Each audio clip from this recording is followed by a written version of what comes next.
കണ്ടനാടിയിലുള്ള block എന്ന് പറഞ്ഞാൽ സത്യത്തിൽ മെല്ലെ മെല്ലുള്ള അടവാണ്. ഒന്നിച്ചടയുമ്പം കണ്ടാലി ഒന്നിച്ചറിഞ്ഞാൽ മിക്കവാറും ആൾക്കാർ അപ്പം തന്നെ മരിച്ചു പോകും. അത് പെട്ടെന്ന് തന്നെ അറിയുകയാണെങ്കിൽ നമുക്കത് സെൻ്റൊക്കെ വെച്ച് തുറക്കാം. എന്നാലും അത് വളരെ ഡേഞ്ചറസ് ആണ്. അത് നമുക്ക് അധികം ചെയ്ത് രക്ഷപ്പെടുത്താനുള്ള സാഹചര്യം കിട്ടില്ല. പിന്നെ ചില ഒരു അപൂർവ അസുഖമുണ്ട്, പിന്നെ കരോട്ടിഡ് ഡൈസെക്ഷൻ എന്ന് പറയും. രക്തക്കുഴലിൻ്റെ ഉള്ളിലേക്ക് തന്നെ ചെറിയ ബ്ലീഡിങ് വന്നിട്ട് അത് അടയാണ്. അത് പിന്നെ ഒരു കുറച്ച് മണിക്കൂറുകൾ കൊണ്ടാണ് അടയുക.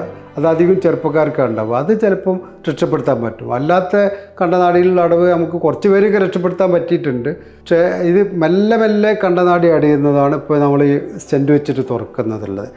അതിന് എങ്ങനെയാണെന്ന് വെച്ചാൽ അത് ബാക്കി സ്ട്രോക്കിൻ്റെ പോലെ തന്നെ ഉണ്ടാവുക. പക്ഷെ അതിങ്ങനെ എപ്പിസോഡിക് ആയിരിക്കും. അവർക്ക് കുറച്ച് നേരം തീരെ കൈ ഇളകുന്നില്ല, അവർ പറ്റ തളർന്ന പോലെ ഉണ്ടാവും. എന്നിട്ട് ചിലപ്പോൾ എന്തെങ്കിലും മരുന്ന് കൊടുത്തുകൊണ്ടോ അല്ലെങ്കിൽ അല്ലാതെ തന്നെയോ അതൊക്കെ കുറച്ച് കഴിഞ്ഞാൽ ശരിയാവും. അപ്പോൾ നമ്മൾ വിചാരിക്കും ഒക്കെ മാറിയെന്ന് വിചാരിക്കും. പിന്നെ കുറച്ച് കഴിഞ്ഞിട്ട് പിന്നെ ഉണ്ടാവും. പിന്നെ ഏതെങ്കിലും ഒരു ഭാഗത്ത് ഫുൾ അടയുമ്പോൾ അത് അതിലായാൽ പെർമനൻറ്റ് ഡാമേജിലേക്കൊക്കെ പോകും.